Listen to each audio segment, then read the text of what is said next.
My mother spent my entire life convincing everyone I was unstable. She finally succeeded by telling my boyfriend I was dangerous, which broke me. So, for her 60th birthday, I used my professional event planning skills to throw her a 500-guest party, where I let every person she'd ever lied to tell their side of the story. This is where the story truly begins, and you won't want to miss what happens. Make sure you're subscribed to see it through to the end. We're always curious. Where in the world are you all watching from today? Let us know in the comments. The rain was lashing against the windows of my apartment, a frantic drumming that matched the panic in my chest. I was sitting on the sofa, wrapped in my thickest blanket, nursing a cup of tea I couldn't taste. I had called in sick to work for 3 days straight, a first for me. The flu had hit me like a truck, leaving me weak, feverish, and utterly vulnerable. That, apparently, was the perfect time for my life to implode. My phone buzzed on the coffee table. It was Mark. My heart, which had been sluggish all day, gave a painful lurch. Mark, my Mark. The kind, steady architect who had spent the last 2 years patiently helping me build back the confidence my mother had spent a lifetime tearing down. "Hey," I answered, my voice a pathetic croak. "Sorry, I'm still sick as a dog." "Camilla, we need to talk." His voice was cold. Not concerned boyfriend cold, not I'm worried about you cold. It was the voice of a stranger, the voice of a judge. "Mark, what's wrong? You sound." "I can't do this anymore," he said, cutting me off. The finality in his tone sucked the air from my lungs. Do what? I don't understand. Is this about me canceling dinner? I told you I have a 102-degree fever." "This isn't about dinner, Camilla. This is about you, your instability." I flinched as if he'd slapped me. Instability, that was her word. The one she had branded me with since I was a teenager.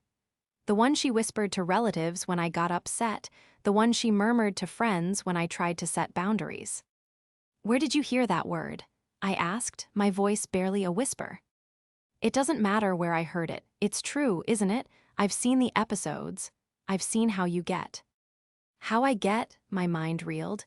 He was talking about the panic attacks, the ones I'd had twice in our relationship, the ones he had held me through, the ones he'd told me were a normal reaction to stress and nothing to be ashamed of.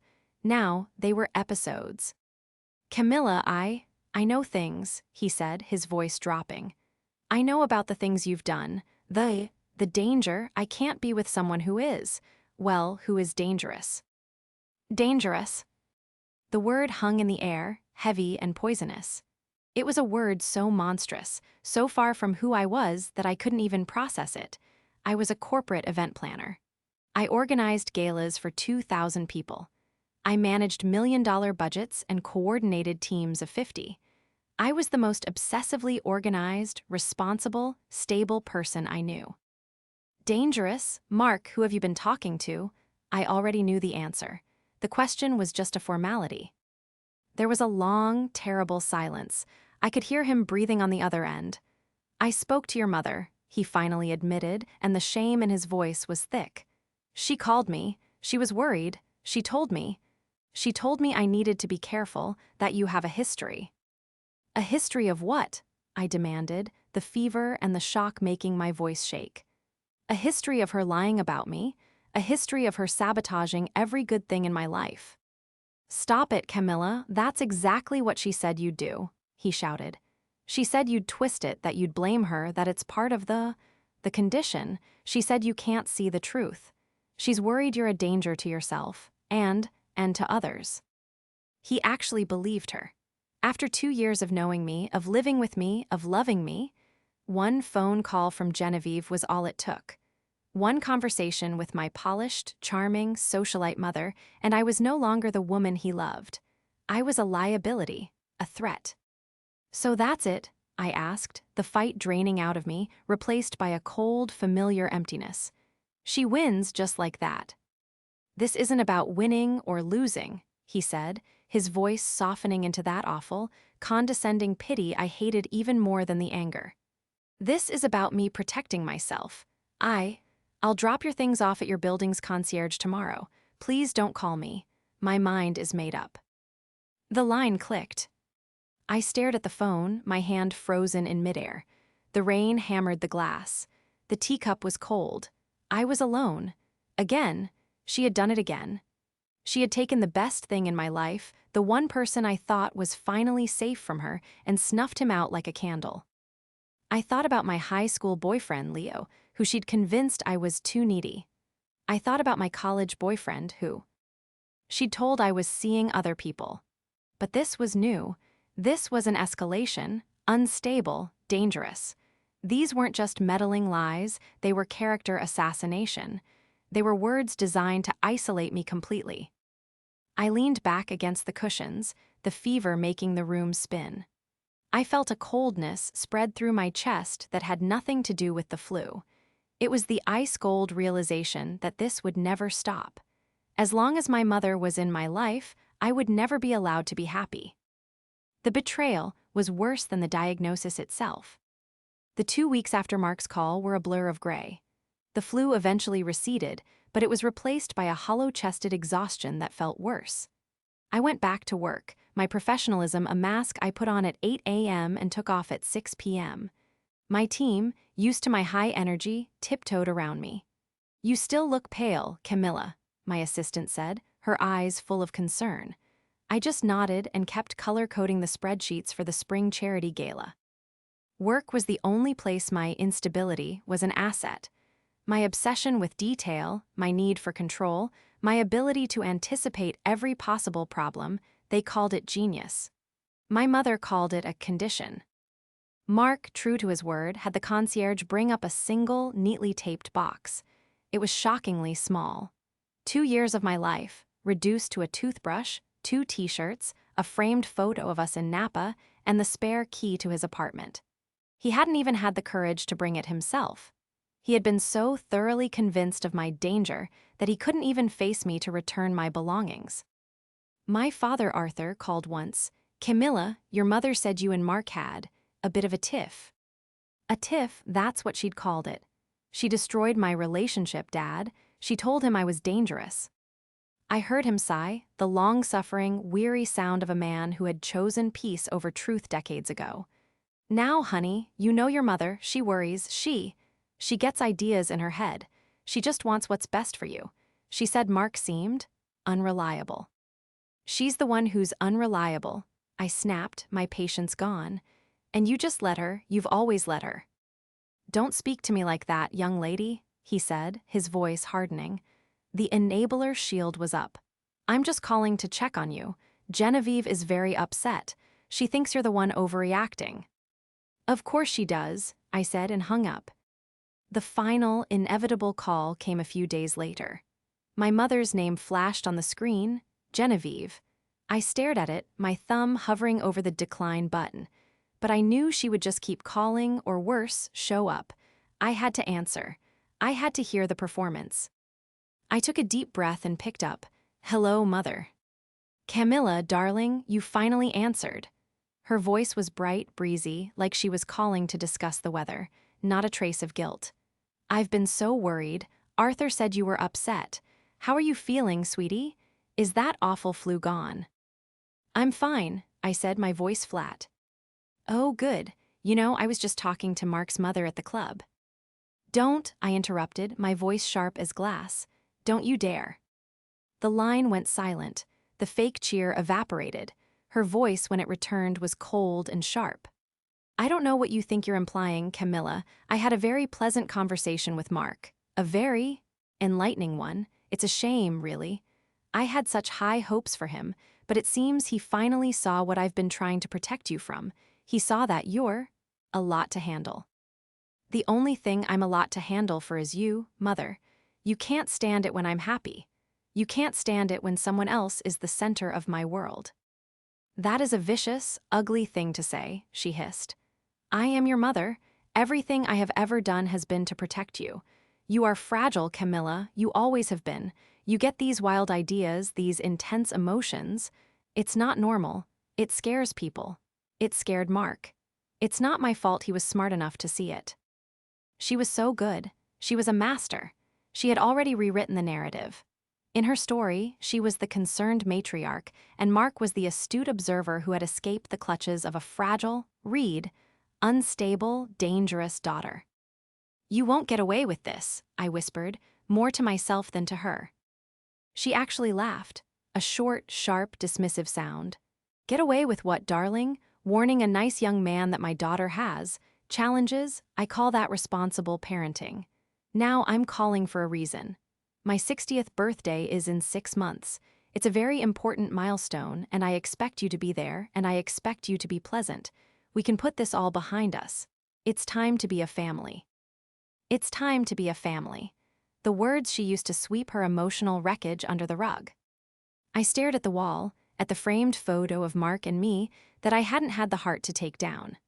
A cold, clear thought cut through the fog of my Reef, she was right. It was time to be a family. It was time to have a party.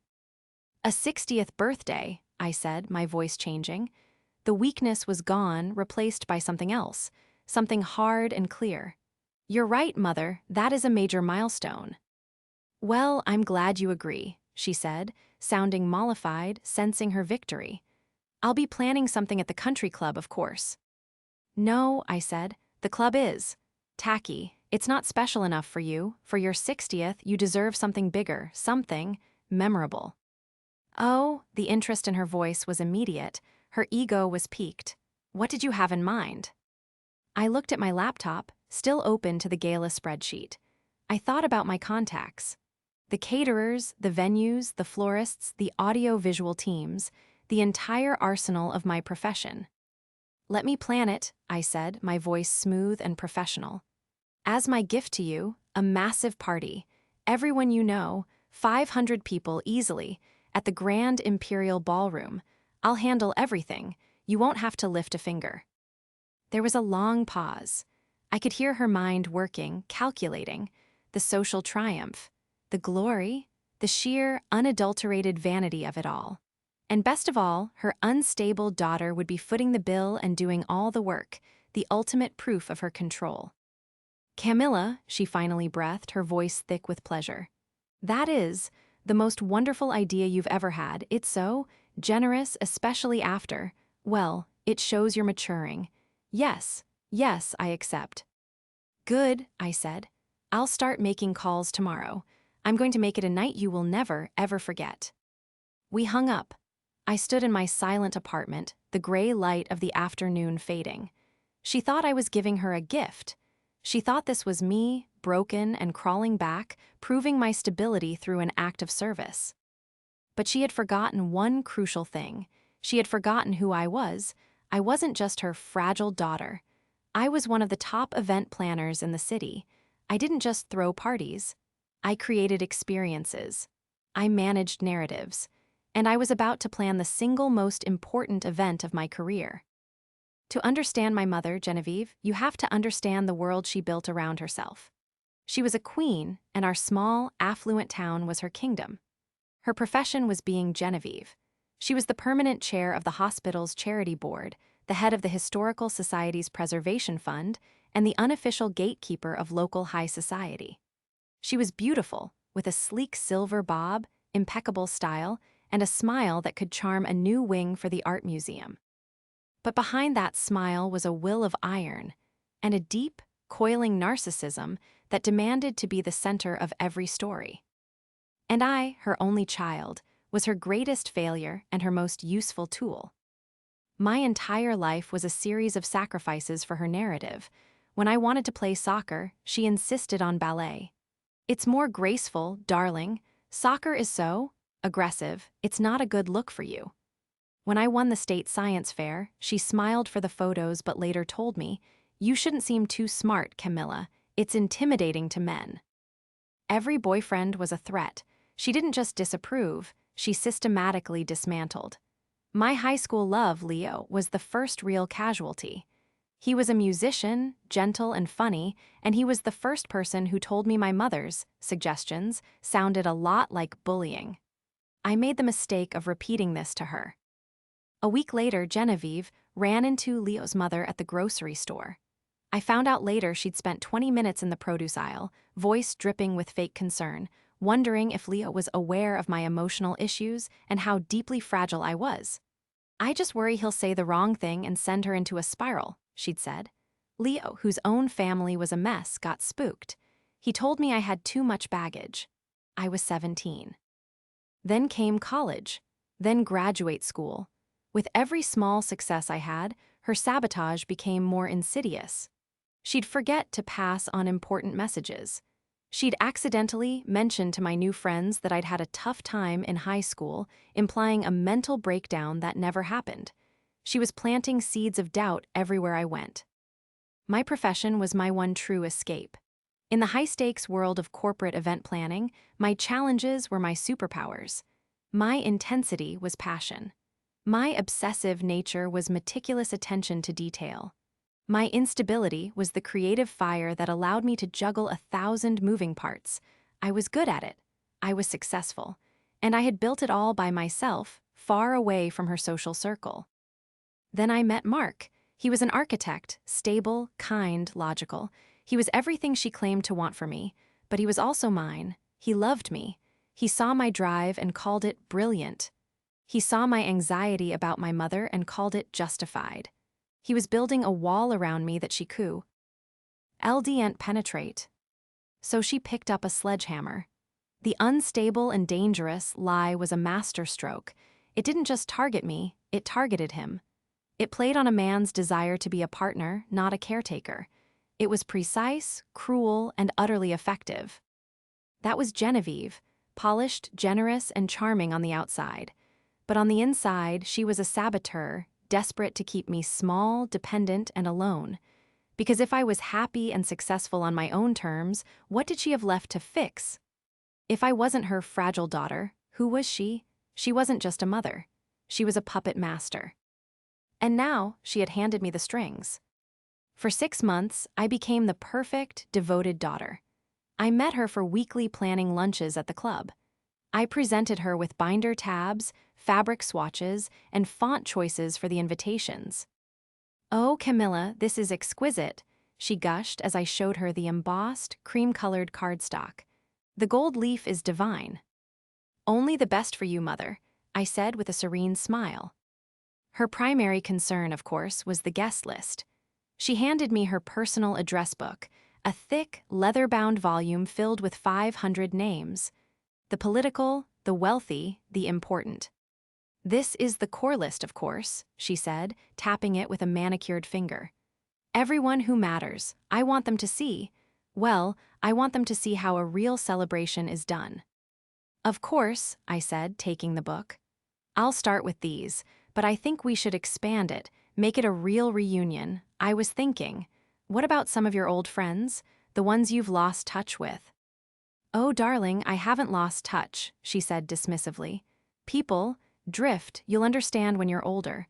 Life gets busy." "What about Elaine Peterson?" I asked, naming her former best friend, a woman she'd been inseparable from until I was about 15.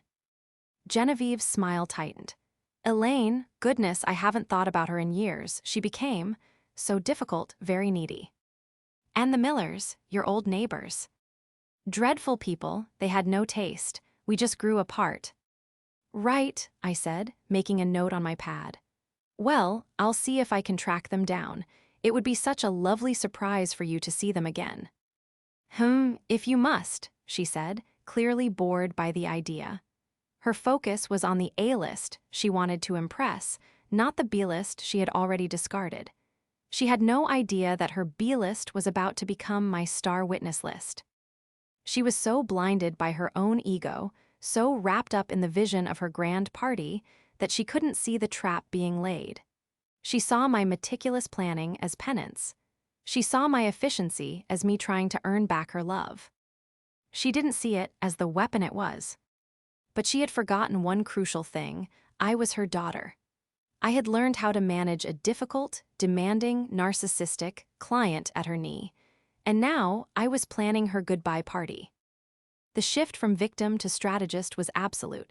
The grief for Mark didn't disappear, but it crystallized. It was no longer a fog, it was a whetstone. Every tear I'd shed, every night I'd spent staring at the ceiling, I channeled into the project. My clever trap wasn't a single document or secret, it was my entire professional skill set. A 500-person event is a logistical mountain. It requires a database, a timeline, a budget, and most importantly, a narrative. I was going to give my mother a narrative she'd never forget. My investigation began not with a private eye, but with a spreadsheet. I created a new database, separate from the official party planning one. I called it Project Phoenix. I cross-referenced Genevieve's 500-name A-list with her old address books, my father's Christmas card lists from the past 30 years, and my own memory. I started with the people she had discarded. First, I found Elaine Peterson. She lived 2 towns over. I called her on a Saturday morning. Elaine Peterson, my name is Camilla, I'm Genevieve's daughter. The silence on the other end was so cold, I thought she'd hung up. Yes, she finally said. I know this is, out of the blue. I'm planning my mother's 60th birthday party and You tell your mother I wouldn't attend a party for her if it was the last one on earth, Elaine snapped. After what she did to me, to my marriage, no, thank you, goodbye. She told you I was unstable, didn't she? The words stopped her. What? She told my boyfriend I was unstable and dangerous. He left me.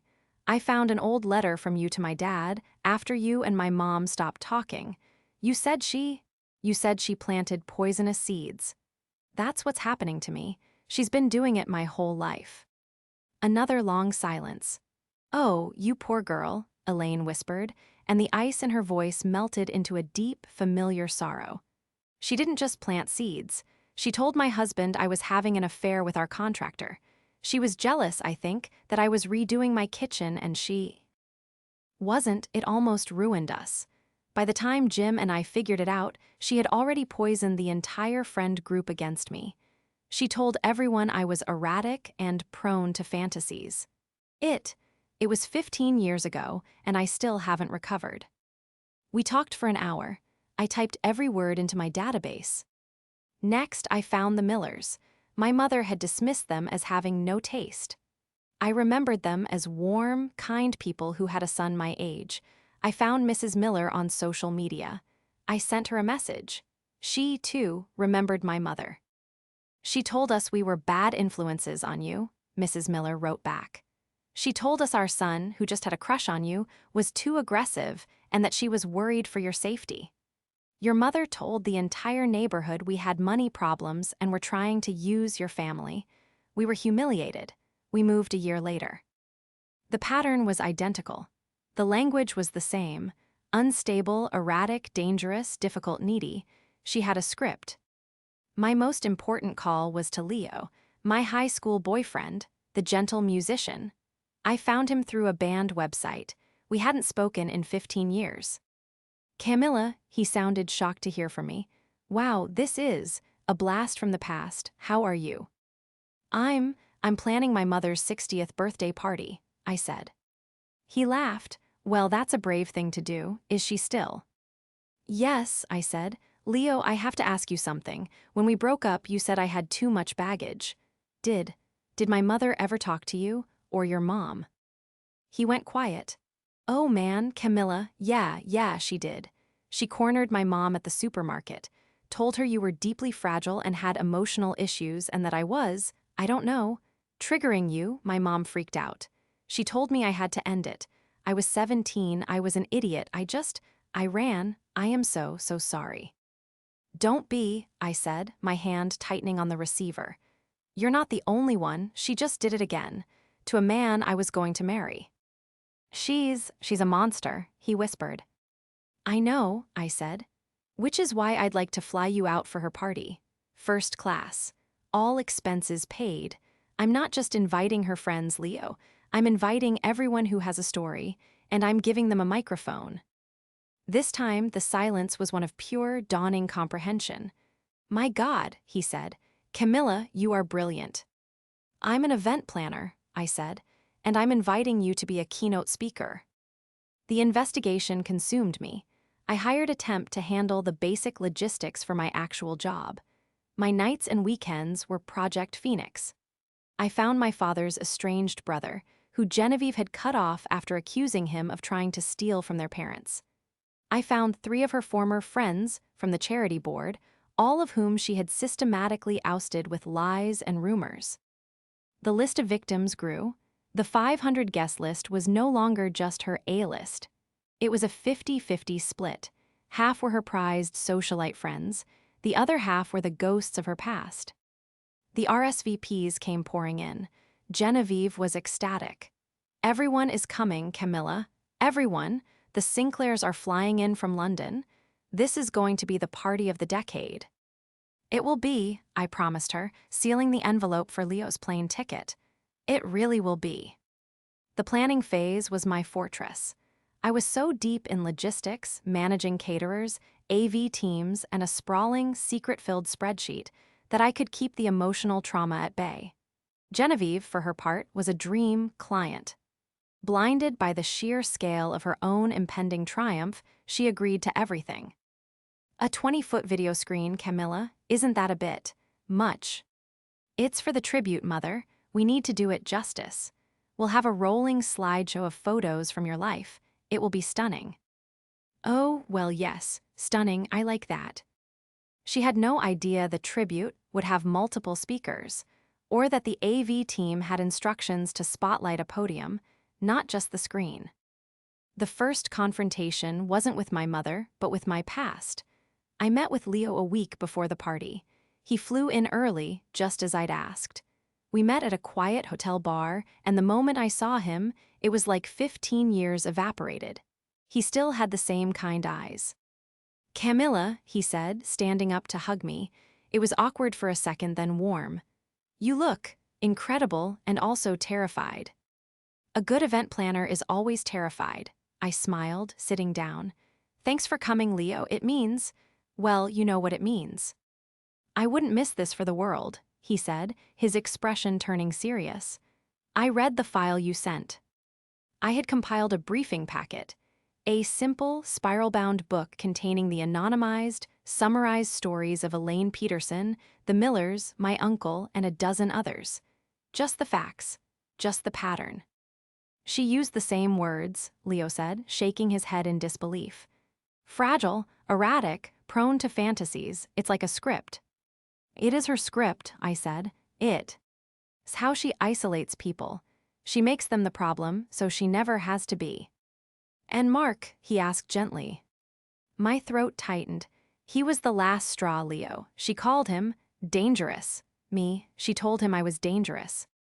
Leo reached across the table and put his hand on mine. "She is the dangerous one, and she's finally going to know it. I'm with you, Camilla. 100%. Whatever you need me to say, I'll say it." "I just need you to tell the truth," I said. "That's the one thing she can't fight." The second reveal was for Mark. This was the hardest part. He hadn't just been manipulated, he had participated. He had believed her. He had called me unstable and abandoned me when I was sick. Part of me never wanted to see him again, but if this was going to work, he had to be there. He had to understand the scope of the lie. I invited him to my office under the pretense of finalizing our separation. He showed up looking wary, thinner, and exhausted. "Camilla," he said stiffly, "I don't think we have anything to talk about. I thought I made my position clear." "You did," I said, motioning for him to sit. My office was my armor. On the walls were framed photos of my most successful events, galas, conferences, 1,000-seat dinners. This was my territory.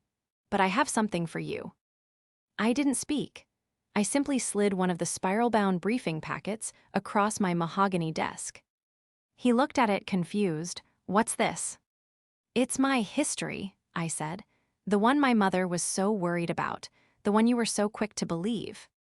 He opened it. He started to read. I watched his face as he processed the stories. I saw the confusion shift to dawning horror. He read Elaine's story of her near divorce. He read the Miller's story of being driven from their home. He read my uncle's story of being accused of theft. But I had saved one story for the end. The last page was Leo's. "A history of emotional issues," he read aloud, his voice trembling.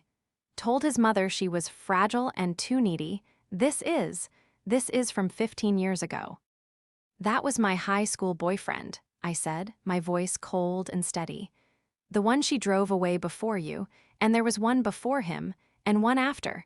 The only difference is that with you, she escalated her language. Fragile became unstable. Needy became dangerous. Mark dropped the book on the desk as if it had burned him. He put his head in his hands. "Oh my God," he whispered. "What did I do? Camilla, I thought."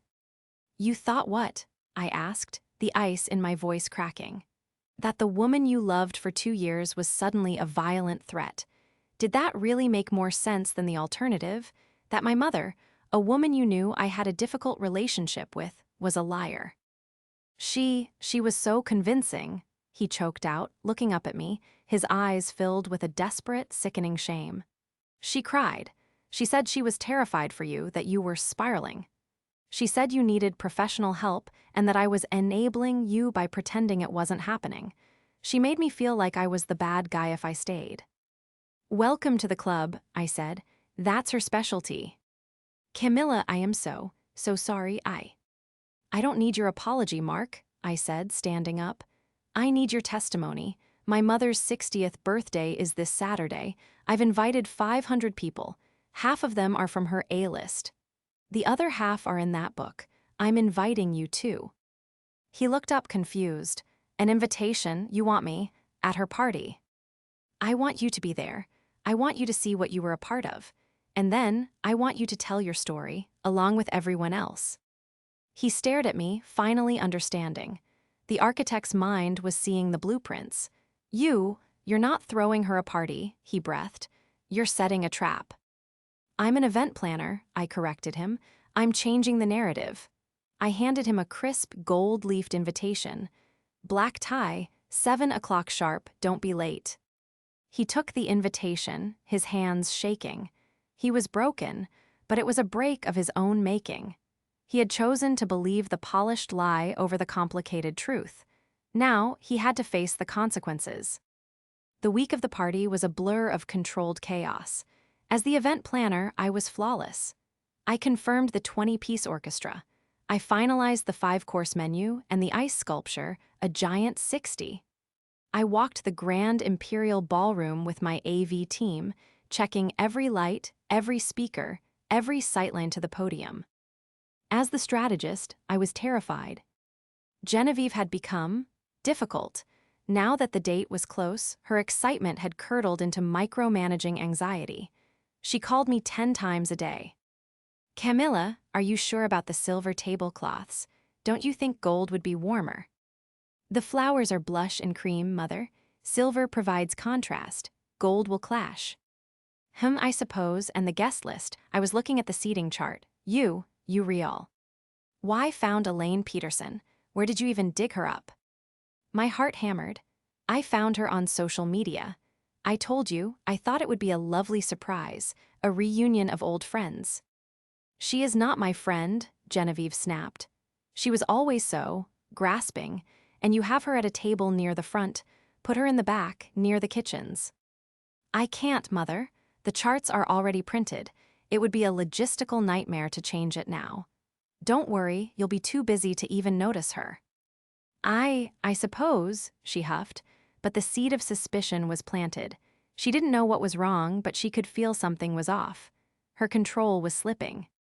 The case was now complete. I had a running order for the toasts.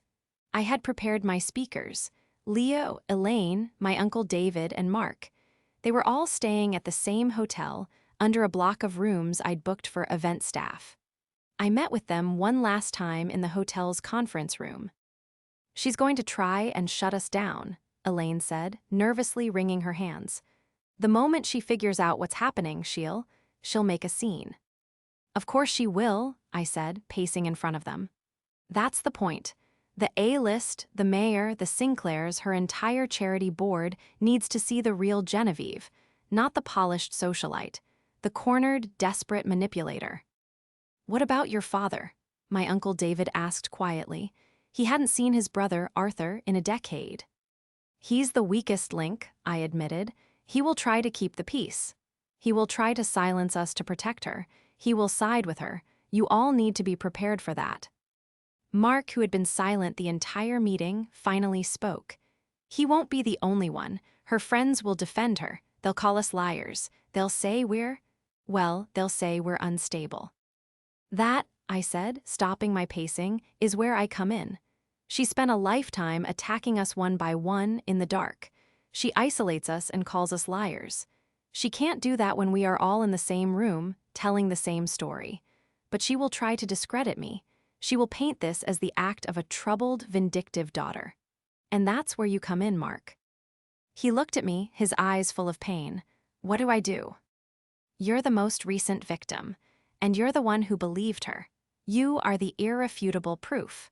When she accuses me of being crazy, you're going to stand up and tell everyone that you're the one who was fooled. You're the one who let her poison you. You're going to corroborate my story. It was a terrible thing to ask.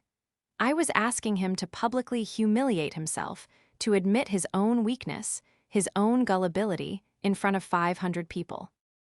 He held my gaze, and for the first time since the breakup, I saw the man I had loved. The steady, logical architect. She destroyed the best thing in my life because I was too weak to trust my own judgment, he said, his voice quiet but firm. It's the least I can do. I'll do it. The final confrontation came just hours before the party. I was at the ballroom directing the florists when my parents arrived. Genevieve, in a sparkling silver gown, looked magnificent. My father, Arthur, looked exhausted.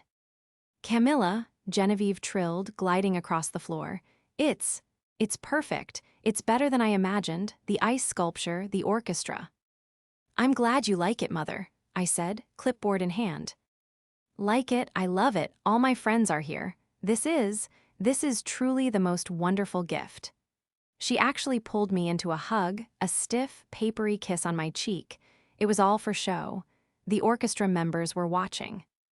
Arthur, isn't it splendid? She said, turning to my father.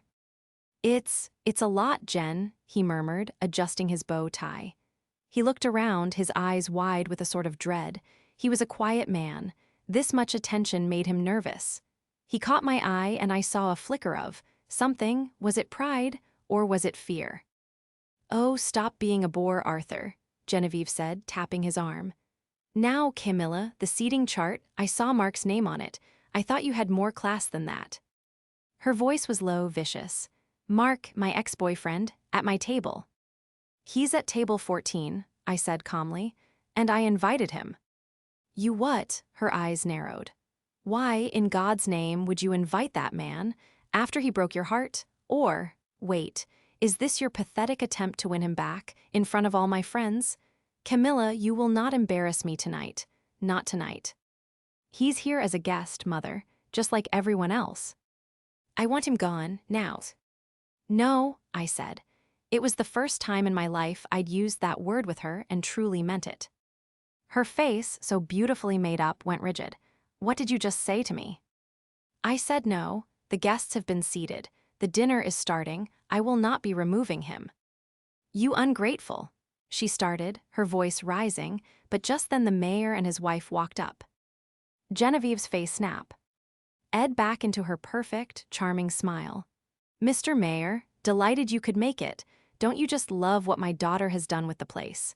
She's so incredibly talented. She glided away, all charm and grace, taking the mayor's arm. But as she left, she looked back at me over her shoulder. Her eyes were chips of ice. The mask was slipping. The battle had begun. The dinner was a spectacular success. The orchestra played, the 5 courses were served, and the wine flowed.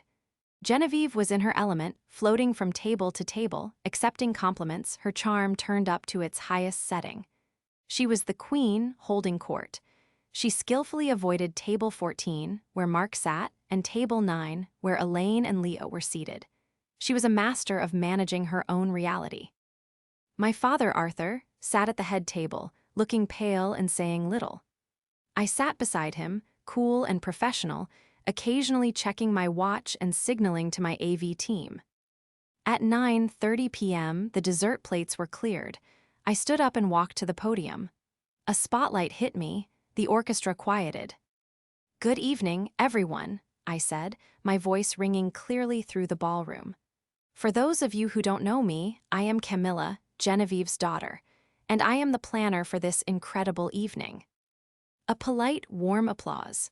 I saw my mother at the head table, beaming, dabbing a tear from her eye for effect. We are here tonight to celebrate a truly momentous occasion, my mother's 60th birthday. 60 years. It's an incredible milestone.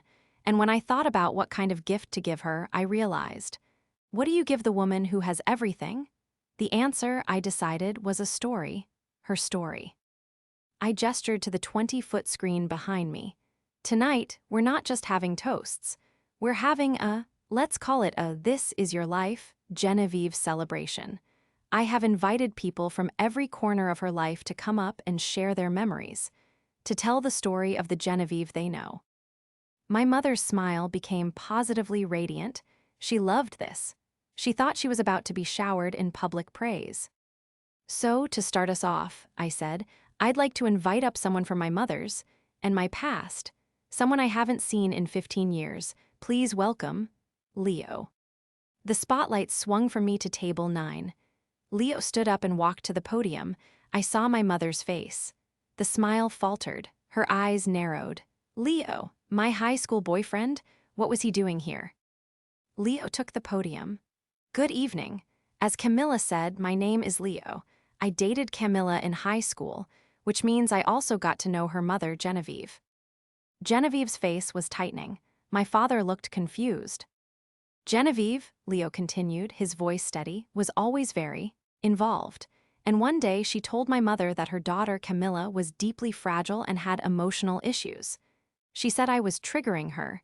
She systematically convinced my family that I was dating someone who was unstable. I was 17. I got scared and I broke up with the first girl I ever loved. It's a regret I've lived with ever since. Happy birthday, Genevieve. Thank you for teaching me what true manipulation looks like. He set the mic down and walked back to his table. The ballroom was silent. You could have heard a pin drop. Genevieve's face was white. Thank you, Leo, I said, stepping back to the podium. Next, I'd like to invite up an old, dear friend of my mother's, someone she was inseparable from for years, Elaine Peterson. Elaine, looking terrified but resolute, walked to the stage. Genevieve, Elaine said, her voice shaking. We were best friends for a decade, and then I redid my kitchen. And you got jealous. You told my husband I was having an affair. You told our entire friend group I was erratic and prone to fantasies. You almost destroyed my marriage for a kitchen. It has taken me 15 years to be able to stand in the same room as you. I'm only here tonight so that you know. I see you. We all see you. That's a lie, Genevieve shrieked from her chair. The charm was gone. This was the real Genevieve. You're a liar. She was always a liar, Arthur, tell them. My father just stared at his plate, frozen.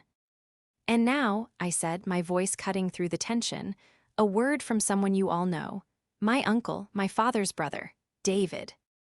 My uncle, a kind-looking man who looked so much like my father, walked to the podium. Jen, he said, looking right at her. You told our parents I was stealing from them. You had me cut out of the will. You've kept me from my brother for 20 years, all because I wouldn't lend you money for your charity that you were a little too creative with. I'm not here for an apology. I'm here so my brother knows the truth. This is ridiculous. Genevieve slammed her hand on the table, standing up. The silver dress glittered. Her face was a mask of rage. Camilla, how dare you? You've done this. This is your fault, you grateful sick child. Sick, I said, walking to the center of the stage. Unstable, dangerous. Is that the word you're looking for, Mother? Yes, she screamed. You're unstable. You're just like you've always been. You're crazy, and you're ruining my party. She's not crazy. The voice came from table 14. Mark stood up. The spotlight found him. She's not crazy, but I believed she was because you told me she was. He walked towards the stage. My name is Mark. I was the man Camilla was going to marry. And this woman, he said, pointing at Genevieve, called me. She cried. She told me Camilla was unstable and dangerous. She told me I had to leave her for my own safety. And I believed her. I abandoned the woman I loved because her mother is a pathological, narcissistic liar, and I will regret it for the rest of my life. It was over. The room was in chaos. Genevieve's A-list friends were staring, mouths open. The mayor looked horrified. The Sinclairs from London were whispering furiously. Genevieve looked around, trapped. She saw all the faces. The 250 people she'd wanted to impress, and the 250 people she had destroyed. She looked at my father. "Arthur," she screamed, "do something, tell them they're lying, tell them." My father, Arthur, the enabler, the quiet man, slowly stood up. He looked at his brother, David. He looked at me. And then he looked at his wife. "No, Jen," he whispered, but the microphone on the table picked it up. I can't there. They're not lying, I knew, I always knew." That was the final blow. Genevieve made a sound, a low, animalistic wail of pure rage and humiliation. She grabbed her purse, shoved past a waiter, and fled the ballroom. The queen had just been publicly dethroned. The ballroom was left in the stunned, ringing silence that follows an explosion. My father, looking like he had aged 20 years, simply walked out after her, not in support but in defeat. The party was over. Guests began to leave in a hurry, whispering, avoiding my eyes, but the B-list, my list, did not. Elaine Peterson came up and gave me a long, trembling hug. "You did it, you brave, brave girl," she whispered. My uncle David put a hand on my shoulder. "It's over, Camilla, it's finally over." Leo just stood by my side, a quiet, solid presence. I felt empty. It was done. The monster had been outed. But the victory felt hollow, heavy. I had just detonated my entire family publicly. Mark approached me as my AV team was quietly packing up. "Camilla," he said, his voice raw. "You did what I asked, Mark," I said, not looking at him. "Thank you, you can go." I don't want to go," he said. Tonight I finally understood. The way she looked at you, the pure venom, I can't believe I fell for it." "She's very convincing," I said, my voice tired. "She's had 60 years of practice." "Camilla, please," he said, and I finally looked at him. His eyes were desperate. "What I did, it's unforgivable, I know that, I don't expect you to take me back, but I need to help you rebuild. Whatever you need, I still love you, I never stopped." I looked at this man, the man I had planned a future with, the man who had abandoned me when I was sick. I saw the truth in his eyes. He was sorry. He did love me, but I also saw the weakness that had allowed my mother to poison him in the first place. "I believe you, Mark," I said softly. "And I forgive you, I do, but I can never trust you again. Not in the way I used to, the part of me that loved you." My mother broke it. "And you let her." His face crumpled, but he nodded. He understood. It was the truth, and we both knew it. He gave me one last, devastated look and walked out of the ballroom and out of my life. The aftermath was swift. Genevieve's social standing didn't just fall, it evaporated. The story was too big, too public. The Queen of Charity had been exposed as a cruel manipulator. The Sinclairs, the mayor, the entire board, they dropped her. She was asked to step down from her charity positions. My father filed for separation a month later. He moved in with his brother, David, and they began the long, quiet process of rebuilding their relationship. I never heard from my mother directly. She didn't call. She didn't write. She disappeared, moving to a small condo 2 states away, too humiliated to show her face. The silence was the loudest admission of guilt I could have ever received. For me, life began. It was quiet at first. I had to heal. I took a sabbatical from work. I traveled. I reconnected with Leo, not as a boyfriend, but as a true friend. We had a shared trauma, a unique understanding. We helped each other mend. I spent time with my uncle and eventually with my father. He was a broken man, but he was finally free. "I'm so sorry, Camilla," he told me over coffee one day, tears in his eyes. "I spent 40 years just trying to keep the peace. I thought I was protecting her. I never realized I was sacrificing you." "I know, Dad," I said, and for the first time I meant it. My clever trap hadn't just been about revenge. It had been about liberation. It wasn't just my story I'd reclaimed, it was Elaine's and Leo's and my uncle's. It was even my father's. By bringing the truth into the light, I had broken the spell. My peace came slowly. It wasn't in a grand, dramatic moment, but in small, everyday ones. It was in making a new friend and not worrying about what my mother would say. It was in starting a new, tentative relationship and feeling safe. It was in the silence of my apartment, a silence that was no longer empty, but full of possibility. I had faced the dragon, and I had won. My story was finally, completely my own.